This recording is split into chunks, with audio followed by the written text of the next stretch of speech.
Okay so welcome everyone. आज हम पढ़ेंगे लिथोस्फीयर। सो लिथोस्फीयर से हम लोग शुरू करेंगे। इफ यू सी यहाँ पे हम लोग ने ऑलरेडी लेयर्स देखा था स्टार्टिंग में, ठीक है। यहाँ पे मैंने डिटेल दे दिया है आपको लिथोस्फीयर में क्या क्या होता है, कैसा होगा। सो हम 3 पार्ट में पढ़ेंगे पूरा। एक होगा आपका लिथोस्फीयर, एक होगा मेंटल वाला पार्ट, ठीक है, और तीसरा क्या है कोर। बीच में क्या आ जाएगा, वो एस्टेनोस्फीयर वाला पार्ट आ जाएगा। उसको आप नेग्लेक्ट भी कर सकते हो, but just will go through these are the main, मतलब यू कैन से अर्थ का क्रस्ट का अगर हम इनर देखेंगे parts, so you can divide them into 3 things. Okay, first lithosphere क्या होता है।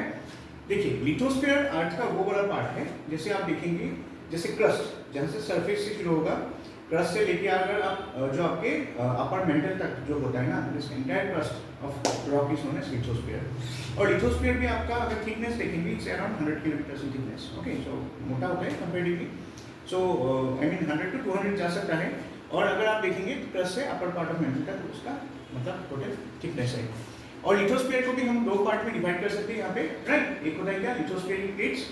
और लिथोस्फेरिक प्लेट्स जो होता है उसमें भी आप देखेंगे तो एक क्या होगा आपका मतलब उसको ही हम टेक्टोनिक प्लेट बोलते हैं। Lithospheric plates, tectonic plate. Tectonic plate को 2 पार्ट में डिवाइड कर सकते हैं। हमने देखा था ना सियाल एंड सीमा, राइट। एक क्या था आपका कॉन्टिनेंटल क्रस्ट, एक दूसरा क्या था ओशियनिक क्रस्ट, राइट। सो सियाल वाला जो पार्ट होता है SiAl मतलब सिलिका प्लस एल्यूमिनियम, वो वाला क्या होता है, it is the you can से द अपर पार्ट, ठीक है। और एक चीज आप याद रखिए, 2 प्लेट्स होते हैं ना, ये क्या होता है आपका कॉन्टिनेंटल प्लेट, एक ओशियनिक प्लेट। जो आपका ओशियनिक प्लेट होता है ना, वो यूजुअली क्या होता है पता है, वो डेंस प्लेट है, वो डेंस होता है।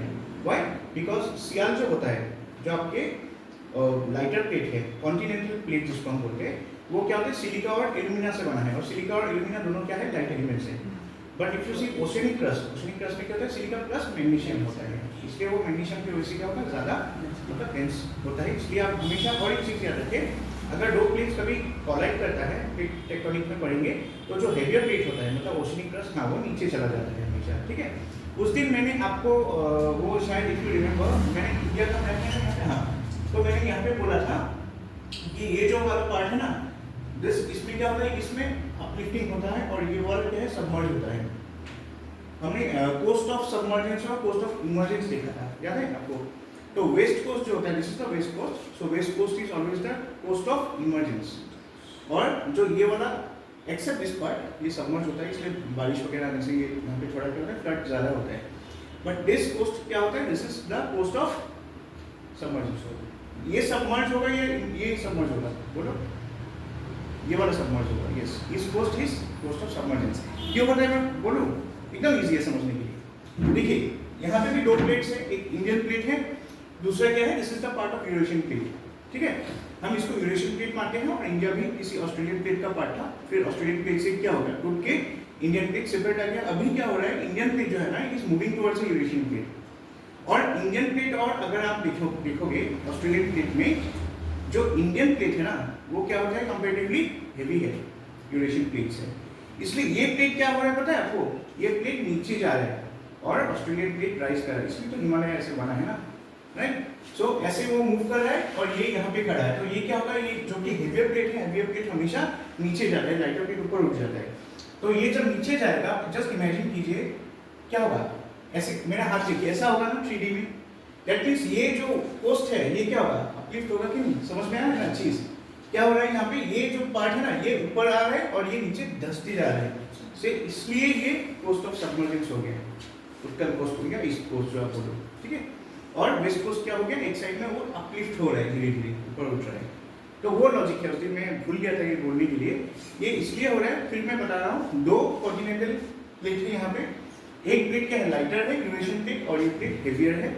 ये हेवियर प्लेट क्या होगा, लाइटर प्लेट नीचे जाएगा, नीचे जाने से वो धंस जाएगा, मतलब वो क्या होगा, ऐसे लिफ्ट हो जाएगा। लिफ्ट होने की वजह से ये जो उसका ये वाला पार्ट है, that is the western part, ये वाला जो पार्ट है ये ऊपर उठ जाएगा, ये धंस के जा रहा है, इसलिए ये थोड़ा पानी के नीचे आ गया। इसलिए दिस पार्ट, इसलिए बोलते हैं ना 2026 हमारे ग्रंथों में भी लिखा है, देखिए कितना इंटरेस्टिंग है। भविष्य पुरानी बुक है, वहाँ पे लिखा हुआ है 2026 में ये वाला उत्तर कोस्ट डूब जाएगा, इंक्लूडिंग यस। हमारे लोगों को, हमारे जो ऋषि मुनि थे उनको कितने पहले से पता है ये बात, देखिए इंटरेस्टिंग है ना। जियोमॉर्फोलॉजी उन्होंने पढ़ा है क्या, नहीं, टेक्टोनिक प्लेट्स कुछ भी पता नहीं है उनको, राइट। प्लेट्स कौन हेवी लाइट है, कौन किसके नीचे जा रहा है, but see they knew that thing. So ये प्लेट क्या हो रहा है, ऐसे राइज कर रहा है, और ये प्लेट जो कि नीचे ऐसे जा रहा है, तो ये उठ गया ऊपर और ये वाला पार्ट ना यहाँ पे आके इसलिए पानी के नीचे जा रहा है। ठीक है, समझ में आया? This is the thing happening. So हमने टेक्टोनिक प्लेट्स के बारे में पढ़ा था। टेक्टोनिक प्लेट्स को हम ब्रीफली बोल सकते हैं, लिथोस्फीरिक प्लेट भी बोल सकते हैं। लिथोस्फीरिक प्लेट का 2 पार्ट है, एक कॉन्टिनेंटल प्लेट है, ठीक है, विच इज ये उनको कॉन्टिनेंटल क्रस्ट भी बोल सकते हैं आप लोग, और दूसरा क्या है ओशनिक क्रस्ट और ओशनिक प्लेट्स। ठीक है, अच्छा। सो ये जो प्लेट्स है ना, ये क्या होता है, इनके वजह से ही सारे फीचर्स होते हैं, जैसे फोल्डिंग, फॉल्टिंग। अभी जो मैंने बोला था नीचे जब जा रहा है तो क्या हो रहा है, दो प्लेट कन्वर्ज कर रहे हैं, कन्वर्जेंस बोलते हैं। ठीक है, और बहुत सारे प्रिंसिपल्स हैं, आपको मैं समझाऊंगा। एक होता है डाइवर्जेंस, ठीक है, कन्वर्जेंस डाइवर्जेंस होता है बेसिकली, और एक होता है जहाँ पे दोनों प्लेट्स क्या होते हैं, एक दूसरे के पैरेलल में मूव करते हैं। ठीक है, सीधा सीधा आगे तो कन्वर्जेंस हो गया, जैसे हिमालय कन्वर्जेंस की वजह से बना है, ये प्लेट क्या हो रहा है, कन्वर्ज कर रहा है, राइट। सो हिमालय धीरे धीरे राइज कर रहा है। अभी इंडियन प्लेट जितना इसके अंदर जा रहा है ना, तो हिमालय वाला जो रीजन है ना, यहाँ पे ये वाला एरिया भी क्या ऊपर उठ रहा है। The reason is because of the convergence of the Indian plate towards the Eurasian plate. ठीक है, उनकी तरफ जा रहे हैं। अच्छा, डाइवर्जेंस में क्या होता, ये प्लेट दूर चला जाता, राइट।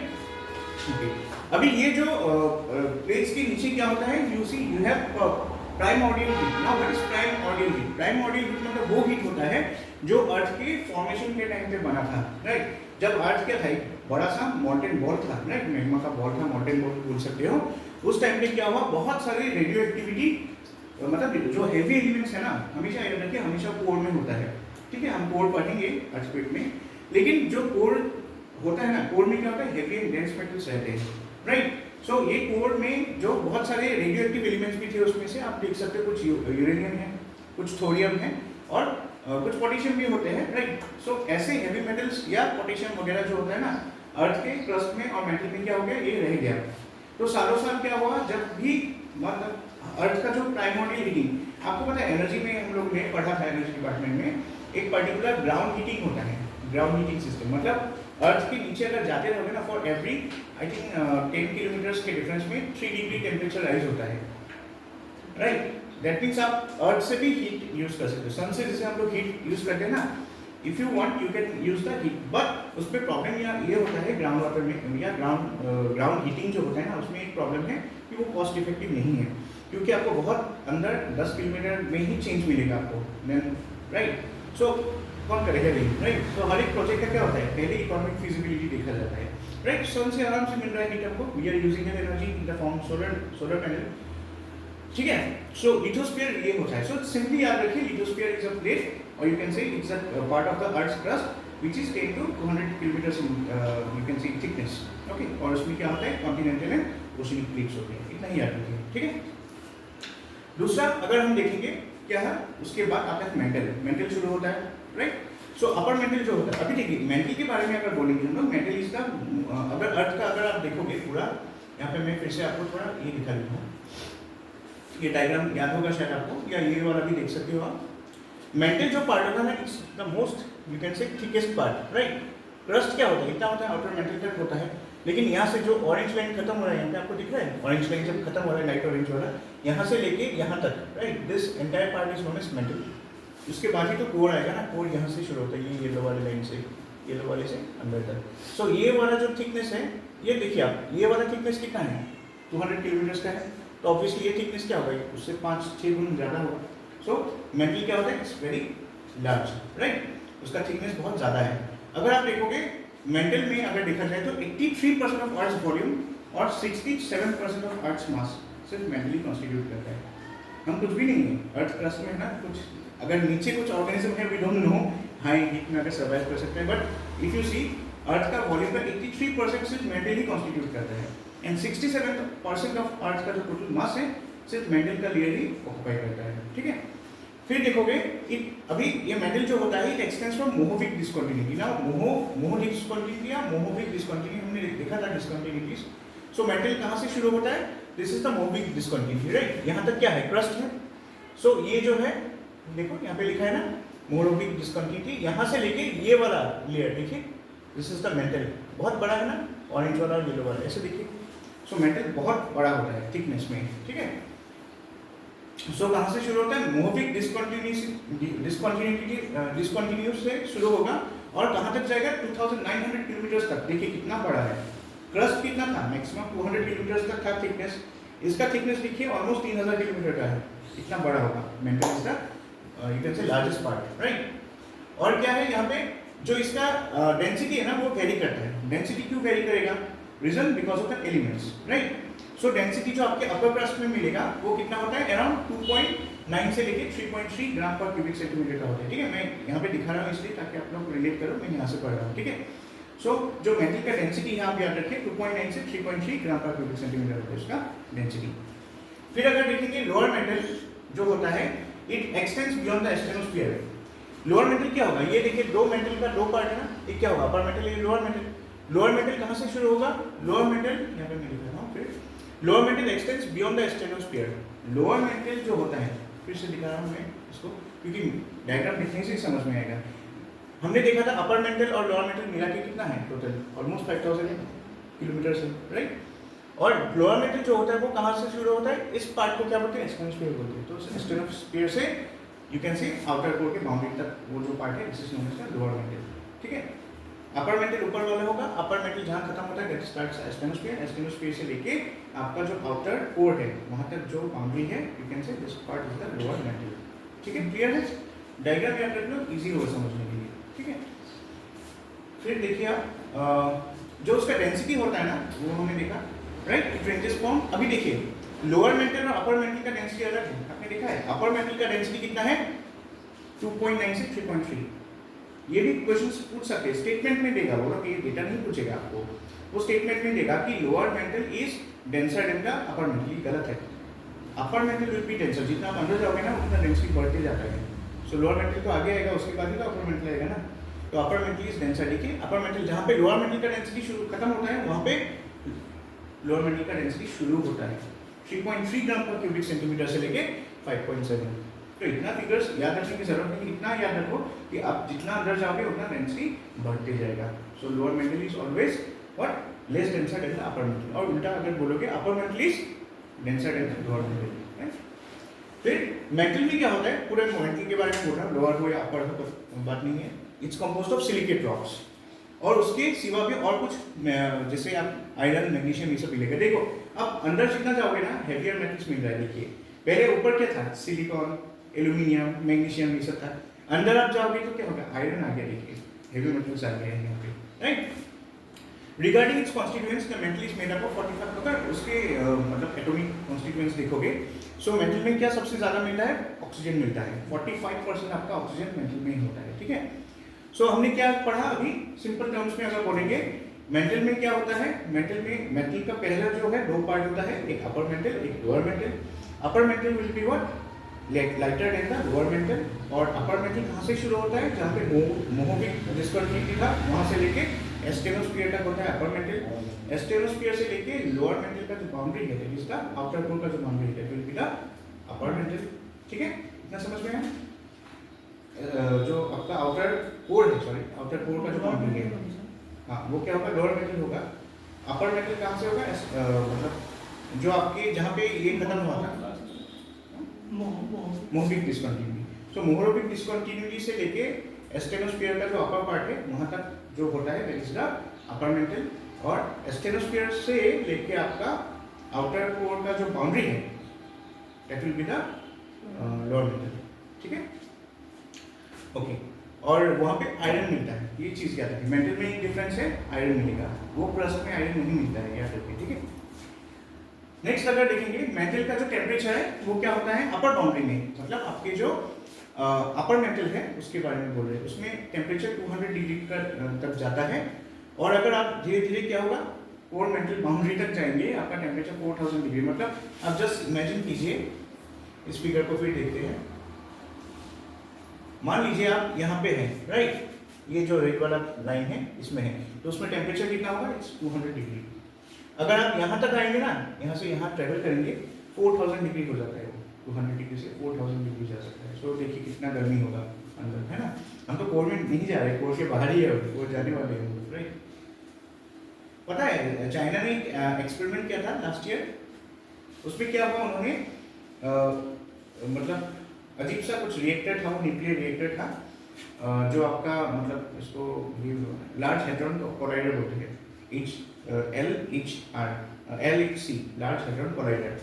उसमें क्या होता है, कुछ पार्टिकल्स को इतना स्पीड में मतलब घुमा के, लाइट की स्पीड में आप बोल सकते हो, इतनी स्पीड में वो पार्टिकल घूमता है कि वो घूमते घूमते घूमते घूमते काइनेटिक एनर्जी प्रोड्यूस करता है, मतलब एनर्जी प्रोड्यूस करता है। वो जो एनर्जी उन्होंने उसने प्रोड्यूस किया था ना, आई हर्ड उसका जो अकॉर्डिंग टू द फैक्ट्स, मतलब सन का जो कोर है उससे 15 टाइम्स ज़्यादा गर्म था, लेकिन वो जस्ट कुछ मिली सेकेंड्स के लिए था, माइक्रो सेकेंड्स के लिए खत्म। लेकिन वो टेम्परेचर जो जनरेट हुआ ना, वो लाइक सन के टेम्परेचर से 15 टाइम्स ज़्यादा था। जस्ट इमेजिन अगर वो चीज़ किसी वजह से मिली सेकेंड्स में नहीं हुआ, बोले 1 घंटा रह जाता तो क्या होता है? अर्थ ही साफ हो जाता, अर्थ क्या पूरा सोलर सिस्टम साफ हो जाता, क्योंकि अर्थ 15 सन, जस्ट इमेजिन 15 सन अगर एक साथ आ गया अर्थ में, कैसा होगा, राइट? तो उन्होंने क्या था ये, अच्छा हुआ जो नैनो सेकेंड से मिली सेकेंड्स में ही उतना हीट जनरेट करके बंद हो गया इतने टाइम में, ठीक है? ये सब करते रहते हैं। Next, because of the temperature difference there is a convective material circulation in the metal. देखिए अभी हमने देखा था जो आपके अपर मेटल है और लोअर मेटल है, राइट? उनके बीच इतना टेम्परेचर डिफरेंस है। अपर मेटल में क्या होता है आपका 200 डिग्री होता है, और लोअर मेटल में कितना होगा, कितना था 4000।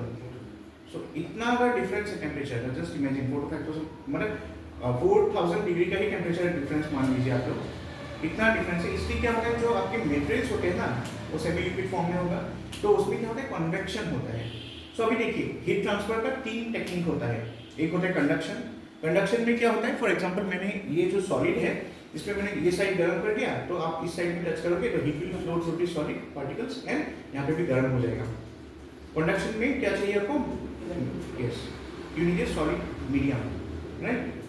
दूसरा क्या होता है, कन्वेक्शन। कन्वेक्शन में क्या होता है, you don't need a solid medium, it can be air as well, ठीक है? मतलब फ्लूइड में आता है। फ्लूइड मतलब एयर, मतलब in the sense you can से कोई पानी या वाटर वेपर मॉइस्चर वगैरह जो एयर में है उसके थ्रू आप कन्वेक्शन कर सकते हो। तीसरा होता है रेडिएशन, जिसमें कोई मीडियम की जरूरत ही नहीं है, जिससे वैक्यूम में भी वो ट्रेवल कर सकता है। फॉर एग्जांपल सनलाइट जो होता है वो कन्वेक्शन से आता है। सो यहाँ पे हम कन्वेक्शन की बात क्यों कर रहे हैं, यहाँ पे कंडक्शन नहीं कर रहे, रेडिएशन नहीं कर रहे, क्यों? बिकॉज इट इज लिक्विड, वहाँ पे सेमी लिक्विड फॉर्म में मेटल में, राइट? तो ये जो आयरन है ना वो पिघला हुआ है, जैसे हमने देखा ना मोल्टेन लावा कैसा होता है ना, उस फॉर्म में होता है। तो ये क्या होता है, एक मतलब क्रस्ट ऊपर 200 डिग्री है, नीचे 4000 डिग्री है, तो इतना हीट टेम्परेचर। अभी देखिए एक आपको पता होगा कि जो मतलब हीट होता है ना, it flows from higher to lower, ठीक है? अब देखिए पानी भी कहाँ से आता है, ऊपर से नीचे ही आता है, राइट? फिर टेम्परेचर जो होता है ना वो भी हाई से लो ही जाता है, हमेशा लो से हाई कभी नहीं आता है, राइट? सो हीट भी जो होता है ना वो हाई टेम्परेचर से लो टेम्परेचर में हीट ट्रांसफर होता है। सपोज मान लो इस साइड में मैंने गर्म कर दिया, ठीक है? तो इस साइड में क्यों हीट फ्लो हुआ, बिकॉज यहाँ पे ठंडा था, तो heat will flow towards a cold side, right? This is conduction. बस यही डिफरेंस अगर हम देखेंगे तो अगर if you talk about metal में जो लेयर्स होंगे ना वो क्या होगा, गर्म से नीचे से ऊपर तक जाएगा, वो कन्वेक्शन करंट के फॉर्म में, मतलब जैसे हम बोलते हैं ना it forms in the flows in the form of like, जैसे हम ओशन वेव्स देखते हैं ना उस टाइप के करंट्स होते हैं, राइट? लेकिन करंट किसका होता है, लावा का होता है। वो क्या होगा, ऊपर की तरफ जाएगा, ऊपर जाके क्या होगा, उसको स्ट्राइक करेगा ऊपर वाले प्लेट्स को, इसलिए तो मैग्मा ये सब अर्थक्वेक वगैरह आता है ना, because of the convection currents. और थ्योरीज भी हम पढ़ेंगे बाद में, बहुत सारी थ्योरीज है कन्वेक्शन करंट का। सबसे जो मतलब वाइडली एक्सेप्टेड है that is the convective current theory है, ठीक है? हम वो प्लेट्स टेक्टोनिक्स में पढ़ेंगे। अच्छा, सो अभी देखिए क्या होता है, टेम्परेचर डिफरेंस की वजह से जो कन्वेक्टिव मटेरियल्स है वो क्या होता है, नीचे से ऊपर जाएगा, लोअर मेटल से क्या होता है अपर मेटल जाता है, यानी कीप्स ऑन सर्कुलेटिंग। फिर क्या होगा, वो ऊपर जाएगा ना, फिर वो मेटल क्या होगा, ठंडा होगा, फिर वो एक पाथ फॉलो करता है, मतलब नीचे चला जाएगा, पुश करेगा पुराने मटेरियल्स, नए मटेरियल जो आएंगे उसको पुश करेगा, वो फिर नीचे जाएगा पुराने मटेरियल्स, फिर वो नया होकर फिर गर्म होकर फिर ऊपर उठा, एक साइकिल बन जाता है, and this keeps on going, right? अभी देखिए convection of the metal is expressed at the surface through the motions of tectonic plate. हमको कन्वेक्टिव करंट के बारे में कैसे पता चला, because of the tectonic plate theory. Tectonic plate जब हम पढ़ेंगे तब क्लियर होगा। हाई प्रेशर कंडीशंस और to inhibit seismicity in the mantle. So in fact जब आपका प्रेशर और टेम्परेचर डिफरेंस, आपको पता होगा शायद प्रेशर टेम्परेचर के बीच भी रिलेशन होता है, राइट? जैसे आपका क्या होता है, नीचे जो आपके मतलब मेटल है that is the lower metal, वो क्या करेगा, उसमें टेम्परेचर बहुत ज़्यादा होगा, 4000 डिग्री है, और टेम्परेचर ज़्यादा होने की वजह से क्या होता है, वहाँ पे प्रेशर हाई होगा, प्रेशर टेम्परेचर हमेशा उल्टा होता है, इन्वर्सली रिलेटेड होता है। टेम्परेचर बढ़ने से प्रेशर घटेगा, टेम्परेचर घटने से प्रेशर बढ़ेगा, राइट। सो अगर देखोगे नीचे, आप अगर देखोगे सो लोअर मेटल से जो मैग्मा जाएगा, लोअर मेटल में ज़्यादा गर्मी था, वहाँ पे क्या था, प्रेशर क्या था, हाई था। सो क्या होगा, वो अपर मेटल में जाएगा। अपर मेटल में sorry temperature pressure directly proportional है, सॉरी नॉट इन्वर्सली नहीं है, ठीक है। वो जो चार्ल्स लॉ होता है, चार्ल्स लॉ में, ठीक है, मैं केमिस्ट्री थोड़ा भूल गया, पहले क्या है Charles law, Boyle's law, pressure temperature, Charles law होता है ना, बॉयल्स लॉ प्रेशर टेम्परेचर से रिलेटेड, राइट। सो बॉयल्स लॉ के हिसाब से अगर देखोगे, जब आपका टेम्परेचर ज़्यादा होगा प्रेशर भी ज़्यादा होगा। तो जो मैं थोड़ा यहाँ पे ड्रॉ करके समझा रहा हूँ, मतलब को थोड़ा कंफ्यूज हो सकता है, ठीक है, जस्ट ऐसे ड्रॉ करके समझा रहा हूँ। मानिए दो लेयर्स में दिखा रहा हूँ यहाँ पे, ये मेटली है, ठीक है। एक होता है आपका ऊपर वाला, क्या होगा, दिस इज द ये अपर मेटल, और ये क्या होगा, लोअर मेटल, राइट। अभी लोअर मेटल में क्या होता है, टेम्परेचर बहुत ज्यादा है, right, temperature is high, temperature क्या होता है यहाँ पे, हाई होता है, मैं यहाँ पे क्या टेम्परेचर इज हाई, तो टेम्परेचर हाई होने से क्या होगा, प्रेशर भी हाई होगा यहाँ पे। और यहाँ पे क्या हो रहा है, टेम्परेचर कम है कंपेरेटिवली, ज़्यादा है 200 डिग्री है, but still for us it's less comparatively, और प्रेशर क्या होगा, लो होगा। नाउ व्हाट विल हैपन, जब यहाँ पे बहुत ज़्यादा गर्मी होता है, सो ये जो प्रेशर है इसमें हाई है, तो it will travel, this convective currents will travel to the lower से वो अपर मेटल की तरफ जाएगा, ठीक है। और यहाँ आके आके क्या हो गया, फिर ये ठंडा हो गया, फिर क्या हो गया, ये नीचे आ गया, क्योंकि वो सारे और दूसरे भी तो आएंगे ना कन्वेक्टिव करेंट्स, वो उसको पुश करेगा, it will go around, round and round. So फिर यहाँ पे आके क्या, गर्म हो गया, प्रेशर हाई हो गया, फिर ऊपर जाएगा, प्रेशर लो हो गया, एंड ये क्या होगा, एक साइकिल जैसा बन जाता है, एक सेल जैसा बन जाता है, ठीक है। This is known as convective cell. और इसमें क्या होगा, आपका कन्वेक्शन हो रहा है, एक्चुअली इसके कन्वेक्शन हो रहा है, मेटल में कन्वेक्शन हो रहा है, और इसकी वजह से क्या हो रहा है, आपको कन्वेक्टिव वेव्स मिल रहे हैं, या कन्वेक्टिव करंट्स बोलते हैं उनको, राइट, ठीक है।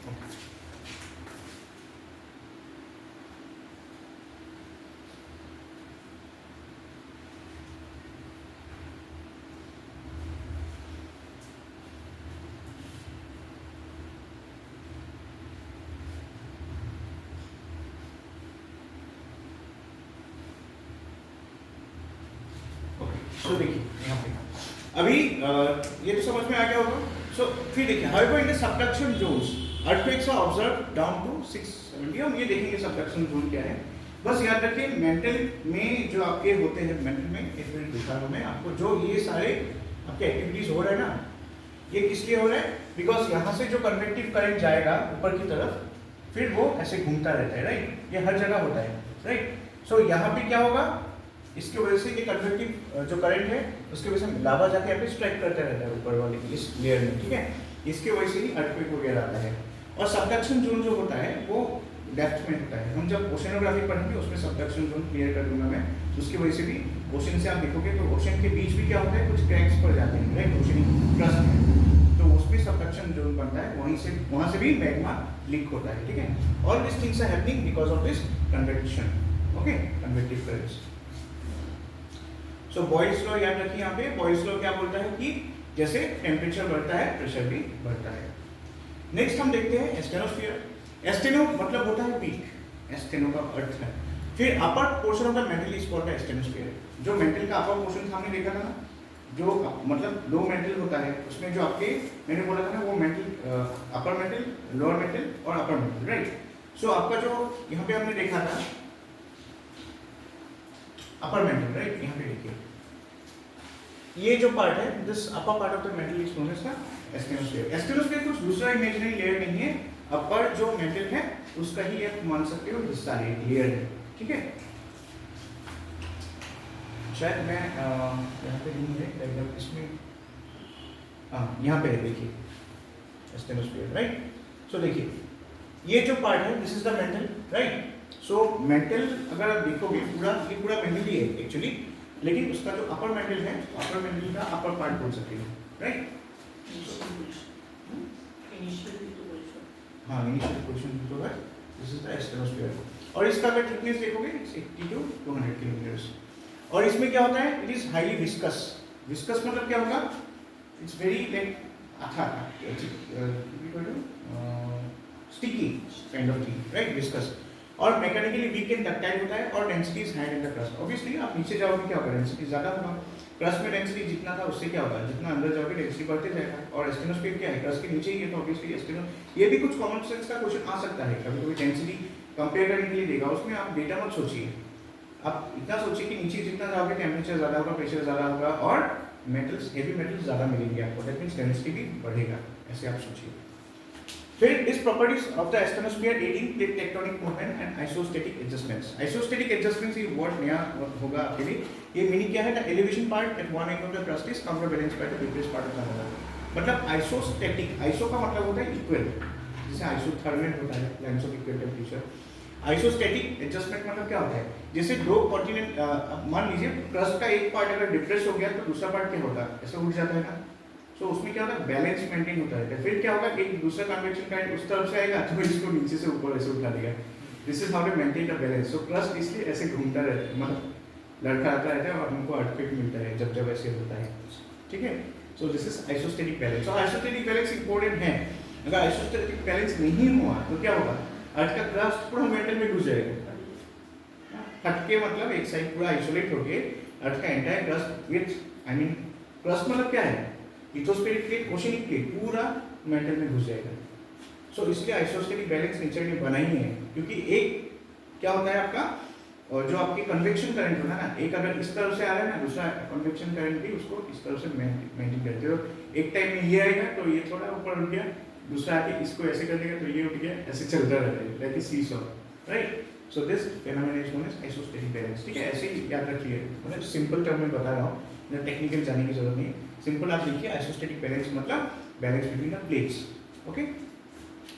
एंड अगर देखेंगे एस्टेनोस्फीयर में, it is the main source of magma that finds its way to the surface during volcanic eruptions. Volcanic eruption जो होता है उसमें क्या होगा, ये जो एस्टेनोस्फीयर है, this is the main part जहाँ से मैग्मा उसको फाड़ के क्रस्ट की तरफ उठता है, राइट। फिर हम आते हैं, अंदर जाएंगे थोड़ा आउटर कोर में आते हैं, जैसे हमने अपर लोअर इसमें मेटल देखा था, now will go to the outer and inner, ठीक है। सो आउटर कोर में क्या होता है, द आउटर कोर जो होता है इसका देखिए डेप्थ कितना है, 2900 किलोमीटर से लेके 5100, क्योंकि वो देखिए फिर से बता रहा हूँ, 0 से 200 किलोमीटर जो था, this was the earth's crust, 200 से लेके आपका 2900 या 2800, ऑलमोस्ट 3000 बोल सकते हैं, वो क्या था, मेटल था। फिर 2009 से अगर थोड़ा अंदर जाएंगे 5100, वो क्या होगा, आउटर कोर होगा। और इसमें क्या होता है, it is also composed of iron और सारे हेवी मेटल्स मिलेंगे। देखिए थोड़ा डिफरेंस आप याद रखिए, क्रस्ट में क्या था, SiAl, Cr और सीमा था, नीचे गए तो आपको मैग्नीशियम तो मिलेगा, उसके साथ आयरन आ गया, राइट, Mg+Fe। अगर कोर में जाएंगे, आउटर कोर, उसमें क्या मिला आपको, आयरन के साथ अभी मैग्नीशियम नहीं है। देखिए ये ऐसे क्वेश्चंस आते हैं, छोटे छोटे क्वेश्चन, मैग्नीशियम नहीं है यहाँ पे, क्या है, आयरन के साथ निकल है, निकल, और आयरन मिलके वो उसमें लेयर को नाइट बोलते हैं, NiFe, ठीक है। अगर केमिकल कंपोजिशन पूछा, it is a mixture of iron with निकल and trace amounts of lighter metals भी होते हैं, ऐसे नहीं पूरा गायब हो गया। आउटर कोर अगर देखोगे, it's not under enough pressure to be solid. वो क्या होगा, देखिए आप आउटर कोर में अगर जाएंगे ना, उसमें क्या होता है, बहुत प्रेशर होता है, इसकी वजह से क्या होगा, that core will be what, semi solid, right. फिर although it has similar composition to inner core, inner core और outer core में ये डिफरेंस है कि inner core में हम देखेंगे जो आपका प्रेशर होगा वो बहुत ज़्यादा होगा, राइट, अंदर है सबसे। और आउटर कोर में क्या होगा, प्रेशर है बट इतना भी प्रेशर नहीं कि वो सॉलिड हो।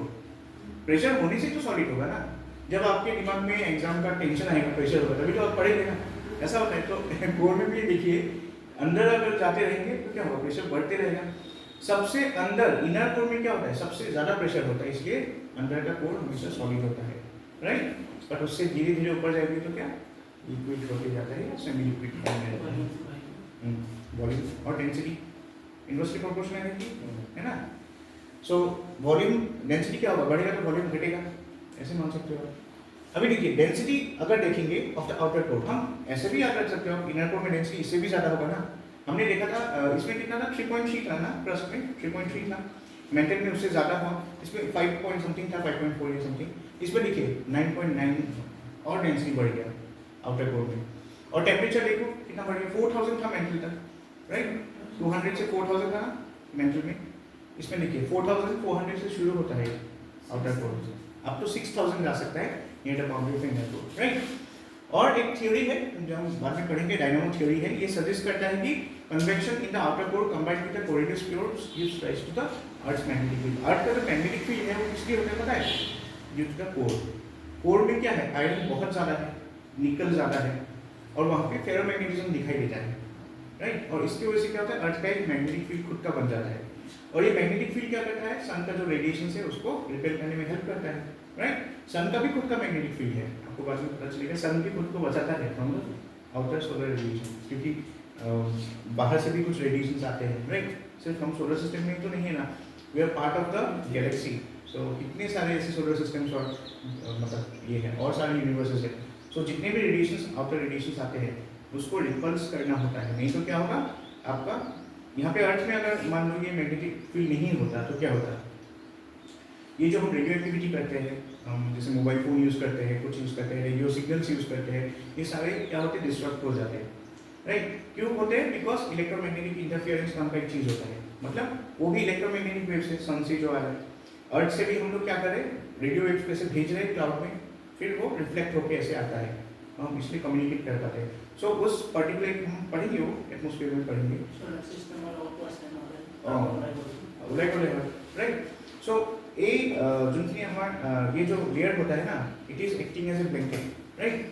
और प्लस ये जो आपके आई मीन ये जो मैग्नेटिक फील्ड बना है डायनामिक थ्योरी के हिसाब से, ये क्या होता है, it gives rise to the earth magnetic field. और ये क्या होता है, किसकी वजह से होता है, दो रीजन से। एक तो आपका क्या होता है, कन्वेक्शन करंट, कन्वेक्टिव करंट, दूसरा क्या है, कोरियोलिस फोर्स। कोरियोलिस फोर्स हम पढ़ेंगे बाद में, वो भी आपके एटमॉस्फेयर वाले पार्ट में है, ठीक है। सो ये दोनों मिलके ही क्या होता है, it gives rise to the earth magnetic field. Coriolis force क्या होता है, बेसिकली मैं ऐसे ही समझा देता हूँ। जो नॉर्दर्न हेमिस्फीयर है, अर्थ का दो पार्ट में डिवाइड कर सकते हैं, northern hemisphere, southern hemisphere. Northern hemisphere में क्या होता है, अगर आप किसी चीज को फेंकेंगे तो क्या होगा, किस डायरेक्शन में जाएगा। कोरियोलिस फोर्स का यूज कहाँ होता है पता है, फुटबॉल को स्विंग करने में, फुटबॉल खेलने में जो स्विंग होता है ना, कोरियोलिस फोर्स की वजह से होता है। आप अगर एक स्पीड से एक पर्टिकुलर डायरेक्शन में मारेंगे, ठीक है, उसको एक एंगल लेके मारेंगे तो क्या होगा, आपको it will just turn, curve लेता है वो। फिर अगर एक हाई राइज बिल्डिंग से अगर कुछ फेंकेंगे ना, वो सीधा नहीं गिरता है, थोड़ा आप देखोगे दूर ऐसे घूम के गिरेगा, कहीं आप यहाँ पे हो वो उधर गिरेगा। आपने तो सोचा था मैंने यहाँ पे गिरा था, यहाँ गिरना चाहिए था, कर लिया। This is due to the Coriolis force. या बड़े बड़े डैम्स के ऊपर भी आप कुछ वीडियो देख सकते हो, मैंने देखा था यूट्यूब में, कुछ डैम्स के ऊपर वो लोग बड़े बड़े बॉल लेके से फेंकते हैं, वो डैम वो घूम घूम के, लोग सोच सकते हैं हवा की वजह से हुआ, लेकिन हवा किस लिए है, कोरियोलिस फोर्स के लिए तो है ना, है ना। अगर अर्थ मूव नहीं करता तो अर्थ में विंड होता ही नहीं है, विंड नहीं होता, राइट। सो कोरियोलिस फोर्स क्या होता है, याद रखिए, नॉर्दर्न हेमिस्फीयर में एंटी क्लॉकवाइज डायरेक्शन घूमता है और साउदर्न हेमिस्फीयर में क्लॉकवाइज डायरेक्शन घूमता है। This is a force. So ये force along with the convective current, इसके वजह से हमको क्या होता है, ये the earth, entire earth is acting like a dynamo. Dynamo मतलब पता है ना, जो साइकिल में पहले लगाते थे, जितना चलाओगे वो डायनामो क्या होगा, चार्ज हो जाएगा। इलेक्ट्रोमैग्नेटिक एक डिवाइस है, तो उससे क्या होता है, इलेक्ट्रिसिटी प्रोड्यूस होता है, और उससे ही हमको लाइट वगैरह, राइट। सो डायनामो वाले साइकिल्स पहले थे। So earth, entire earth is acting as a dynamo, ठीक है, एक बार मैग्नेट की तरह काम कर रहा है, डायनामो की तरह काम कर रहा है, और इसकी वजह से हमको वो मैग्नेटिक फील्ड मिल रहा है और वो हमको प्रोटेक्ट भी कर रहा है, ठीक है। अभी हमने देखा था यहाँ पे डेंसिटी कितना है, 9.9 से 12.2 तक है। अभी हम थोड़ा अंदर फिर जाते हैं, the inner core. Inner core जो होता है, ये it extends from the centre of the earth to 1000 kilometre below the earth surface. ऐसे समझो, जहाँ पे आपका इनर आउटर कोर खत्म होगा, वहाँ से लेके अगर आप इनर कोर में जाओगे, इट्स अराउंड 5100। सो बहुत बड़ा है, और उसमें प्राइमरीली आप देखो 80% आयरन है, 80% आयरन है और निकल है, इसलिए वो लेयर भी नाइफ की होता है। नाइफ मतलब क्या होता है, Na फॉर निकल, एब्रिविएशन, Fe फॉर आयरन को फिर हम बोलते हैं Fe सिंबल, सो NaFe। और इस लेयर में अगर देखोगे, this layer can transmit share waves, जैसे ट्रांसवर्स सिस्मिक वेव्स, और इट इज सॉलिड। हम नेक्स्ट में ही है अर्थक्वेक, इसमें हम पढ़ेंगे वो बात कि ट्रांसवर्स वेव्स क्या होता है, शेयर वेव्स क्या होता है, लॉन्जिट्यूडिनल वेव्स क्या होता है, इसमें हम पढ़ेंगे। बट एक चीज याद रखिए, अगर सपोज मान लीजिए हमको कैसे पता चला कि अंदर इनर कोर में क्या है, सॉलिड है, हमको कैसे पता चला, कोई सॉलिड चीज अगर होगा, अगर कोई आप इलेक्ट्रोमैग्नेटिक वेव्स या कोई भी रेडियो वेव्स वहाँ पे मतलब यूज करेंगे ना, तो वो क्या होता है, रिफ्लेक्ट होता है, राइट। सो ऐसे हमको पता चला कि अंदर कुछ ना कुछ सॉलिड है।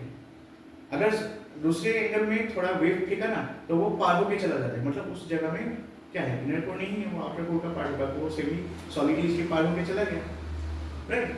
वो सारी चीजें हम लोग वेव्स पढ़ेंगे। और यहाँ पे देखिए, when P wave मतलब primary wave strikes the outer core, the inner boundary and the inner boundary they give rise to the S waves। ये waves जितने भी हम अर्थक्वेक में पढ़ेंगे, अर्थ का जो इनर कोर है ये क्या होता है, move slightly faster relative to the rotation of the earth. आपको पता है अर्थ का जो रोटेशन हो रहा है ना, इससे ज्यादा स्पीड में घूम रहा है अर्थ का कोर। अर्थ का जो सॉलिड वाला कोर है ना, it is moving very fast, मतलब इतना भी फास्ट नहीं है, लेकिन अर्थ का जो रोटेशन का स्पीड है उससे ज्यादा है। लेकिन The solid inner core is too hot to hold a permanent magnetic field। ये चीज बहुत ही इंपॉर्टेंट है। ये जो पहले हमने पढ़ा था अबाउट द आउटर कोर, उसमें हमने देखा था वो आउटर कोर की वजह से ही हमको डायनामिक इफेक्ट मिल रहा है, not because of the inner core. या कहीं ऐसे भी क्वेश्चन आ सकते हैं आपको, हमको जो डायनामो इफेक्ट मिल रहा है या अर्थ का जो मैग्नेटिक फील्ड है वो किस लिए है, it is because of the outer core, not the inner core. Inner core के लिए हमको मैग्नेटिज्म नहीं मिल रहा है, याद रखिए, क्योंकि मैग्नेटिज्म होने के लिए क्या चाहिए, सेमी सॉलिड आयरन चाहिए, ठीक है। फिर देखिए द कोर मतलब दोनों मिला के inner and outer accounts for 16% of the earth volume but 33% of the earth mass. So earth का वॉल्यूम का 16% है, बट मास के हिसाब से देखी जाए तो 33% बोल सकते हो, ठीक है। बट मेंटल से छोटा ही है देखा जाए, mantle is more in volume as well as in terms of mass. फिर देखिए scientist have determined the temperature near the earth centre to be 6000 degree. 6000 degree का टेम्परेचर है अर्थ के इनर कोर में, सेंटर में। पहले वो लोग सोचते थे 5000 डिग्री है, मतलब इसलिए मैंने लिखा है 1000 degree more than previously thought. मतलब इनर कोर का टेम्परेचर पहले आउटर कोर का 3000 समथिंग था, 500, इसमें क्या है 5000 माना था उन्होंने इनर कोर में। सो ये बाद में पता चला कि 5000 नहीं, उससे और ज़्यादा गर्म है, 6000 का है, और ज़्यादा भी हो सकता है, we don't know exactly, okay, just estimation. At 6000 degree, this iron core is as hot as the sun's surface। मतलब हमारा जो अर्थ का कोर है ना, मतलब हाँ इनर कोर जो है ना, वो सन के सरफेस का जो मिनिमम टेम्परेचर है उसका, तो सन कितना गर्म होगा सोचो। हमारा जो मतलब इनर कोर का टेम्परेचर है वो सन के सरफेस का टेम्परेचर, तो सन के अंदर कितना होगा, मिलियंस ऑफ डिग्रीज होगा, राइट, कितना गर्म होगा। But the crushing pressure caused by the gravity prevents from becoming liquid. मतलब देखिए दो चीजें काम कर रहे हैं, एक क्या होता है आपका वहां पे टेम्परेचर 6000 डिग्री में आयरन है, गर्म है। अब जस्ट इमेजिन कीजिए एक आयरन बॉल है 6000 डिग्री का, फिर भी वो पिघल नहीं रहा है। Why, you know, because gravity prevents it from becoming. Gravity भी वहां पे एक्ट कर रहा है, कुछ फोर्सेस एक्ट कर रहे हैं। ग्रेविटी क्या कर रहा है, उसको टूटने नहीं दे रहा है, उसको होल्ड कर रहा है। समझ में आ रहा है बात? अंदर क्या है, gravity is holding the ball, it is not allowing to crush it itself. कुछ तारों में ऐसा होता है, स्टार्स में क्या होता है, हमने जब स्टार्टिंग में मास सन के बारे में पढ़ा था, हमने देखा था कुछ तारे जो होते हैं ना, स्टार्स होते हैं, उसका ग्रेविटी इतना ज़्यादा होता है कि वो खुद ही अंदर ही मतलब सारे अपने मास को मतलब निचोड़ लेता है, क्रश हो जाता है अंदर ही। मतलब ऐसे मान सकते हो वो खुद को ही खा जाता है, इतना ज़्यादा ग्रेविटी है उसका, ठीक है। बट हमारे अर्थ का जो ग्रेविटी देखा जाए तो इतना है कि वो एटलीस्ट हमारे जो इनर कोर है उसको सॉलिड बना के रखा है, अब तक लिक्विड नहीं हुआ है। लिक्विड क्यों नहीं हुआ है, फिर मैं बता रहा हूँ, बिकॉज ऑफ अर्थ्स ग्रेविटी। आप सोच सकते हो 6000 डिग्री में अगर मैं यहाँ पे 6000 डिग्री हम लोग टेम्परेचर प्रोड्यूस कर सकते हैं, it's very easy for us. हम लोग ने तो मिलियन सन का 15 टाइम्स हमने टेम्परेचर बनाया अर्थ में, चाहे नैनो सेकेंड से मिली सेकेंड्स के लिए, कोई बात नहीं, फिर बनाया हमने। मतलब हम लोग 6000 डिग्री तक टेम्परेचर यहाँ पे बना सकते हैं, ठीक है, आराम से। और आप अगर वहाँ पे अगर अपने आयरन रखा तो वो सॉलिड रहेगा क्या, वो पिघल जाएगा, पानी हो जाएगा, राइट। सो जस्ट इमेजिन कीजिए, फिर भी हमारे अर्थ के कोर में वो सॉलिड है। व्हाई? साइंटिस्ट ने, जियोलॉजिस्ट ने, ये मतलब ये लोग बोलते हैं ना, क्या बोलते हैं इसको, डिफेंस किया है, डिफेंड किया है कि अर्थ का कोर इसलिए लिक्विड नहीं बना because of earth's own gravity holding it, टूटने नहीं दे रहा है, नहीं तो वो कोलैप्स होके अपने अंदर ही अर्थ खत्म हो जाता, कोर खत्म हो जाता, राइट। अभी देखिए लास्ट नोट में, when ambient temperature increases the melting point of solid increases and vice versa। ambient pressure क्या होता है, मैंने थोड़ी देर पहले बोला था, melting point या आप टेम्परेचर भी बोल सकते हो, बॉयल्स लॉ जो है, टेम्परेचर बढ़ेगा तो क्या होगा, प्रेशर भी बढ़ेगा। ambient pressure मतलब normal atmospheric pressure, one exception लेकिन है, ice. In case of ice, so ice का जो होता है उसका क्या होता है, अगर एम्बिएंट टेम्परेचर बढ़ा दिया है इन एम्बिएंट प्रेशर, उसका क्या होना चाहिए था, उसका मेल्टिंग पॉइंट बढ़ना चाहिए था। अच्छा, मेल्टिंग पॉइंट क्या होता है? मेल्टिंग पॉइंट मतलब सपोज ये मान लो ये डस्टर है, इसका मेल्टिंग पॉइंट होता है 100 डिग्री, मतलब आप उससे अगर नीचे रखोगे ये मेल्ट नहीं होगा, जैसे है वैसे ही रहेगा, ठीक है। 100 डिग्री के ऊपर या 100 डिग्री से ही मेल्ट होना शुरू होगा या हो जाएगा। तो आइस में क्या होता है, ऐसा माना गया है कि प्रेशर जितना बढ़ेगा टेम्परेचर बढ़ेगा, राइट, या उल्टा अगर देखो टेम्परेचर बढ़ने से प्रेशर बढ़ता है। But in case of ice अगर आप देखोगे उसको, if you increase the temperature, ठीक है, उसका जो मेल्टिंग पॉइंट है, इसका मेल्टिंग पॉइंट कितना होता है पता है? 0 डिग्री, राइट। सो 0 डिग्री में ही वो क्या होता है, इसलिए तो आइस फ्रीजर हम लोग का क्या होता है, 0 डिग्री में नहीं होता है, राइट। माइनस में होता है हम लोग के फ्रीजर के अंदर, डीप फ्रीजर जहाँ पे आइस बनता है ना, वो याद रखिए उसको 0 से नीचे जाना पड़ेगा, तभी वो आइस को सॉलिड पानी को सॉलिड कर पाता है, राइट। सो ये याद रखिए एक्सेप्शन कि आइस का उल्टा होता है। आइस में ऐसा होता है कि अगर आपने उसका मेल्टिंग पॉइंट क्या किया, कम कर दिया, तो उसका प्रेशर बढ़ता है उल्टा। ये पानी की वजह से होता है, पानी का एक फीचर है एक्चुअली पानी, क्योंकि आइस कैसे बनता है, पानी से ही तो बनता है ना, राइट। सो जितना आप आइस का क्या टेम्परेचर कम करोगे तो उसका प्रेशर बढ़ेगा, और वाइस वर्सा, अगर प्रेशर बढ़ाओगे तो टेम्परेचर घटेगा। लेकिन दूसरी चीज़ों में ऐसा नहीं होता है, इसमें अगर आपने प्रेशर बढ़ाया तो टेम्परेचर बढ़ेगा, या टेम्परेचर बढ़ाया तो उसके अंदर पार्टिकल्स में प्रेशर बढ़ता है, right. Ice is because of the water shows this anomaly 4 degree, right. तो कुछ साइंस का एक्स्ट्रा चीज़ें हैं, बट इतना याद रखिए आप लोग ने जो हमने पढ़ा है यहाँ पे, लिथोस्फीयर से लेके, लिथोस्फीयर क्या है देखा हम लोगों ने, फिर मेंटल क्या है हम लोगों ने देखा, मेंटल का 2 भाग होता है, लोअर एंड अपर मेंटल। फिर एस्टेनोस्फीयर जो होता है it starts from the lower mental जहाँ पे खत्म होता है अपर मेंटल की शुरुआत में, राइट। फिर आउटर कोर हमने देखा जिसका डेंसिटी ज़्यादा है but not as much as inner core. इसमें ही ये आउटर कोर ही होता है जिसकी वजह से हमको मैग्नेटिक फील्ड मिलता है, इंपॉर्टेंटली याद रखिए। इनर कोर में क्या होता है आपका, यहाँ पे सॉलिड होता है, और इसमें ही क्या होता है जो आपके इसका जो कोर होता है ये स्लाइटली रोटेशन से, अर्थ का टोटल रोटेशन से उसका ज़्यादा है, और कोर में क्या होता है आपके कंपेरेटिवली डेंसिटी बहुत ज़्यादा है compare to the inner outer cores, ठीक है। सो इतना ही था, तो आज हम इतना ही करते हैं। नेक्स्ट हम लोग क्या शुरू करेंगे, विल स्टार्ट सिस्मिक वेव्स। सो थोड़ा ये वाला बैकग्राउंड थोड़ा पढ़ लीजिए, सिस्मिक वेव्स क्या होता है, इसमें हम लोग पढ़ेंगे types of waves, primary secondary wave, longitudinal wave, transverse wave, shear waves, ठीक है। उसमें आपको पता चलेगा कि अर्थ का कोर क्यों सॉलिड होता है, तो स्टार्टिंग इस पार्ट।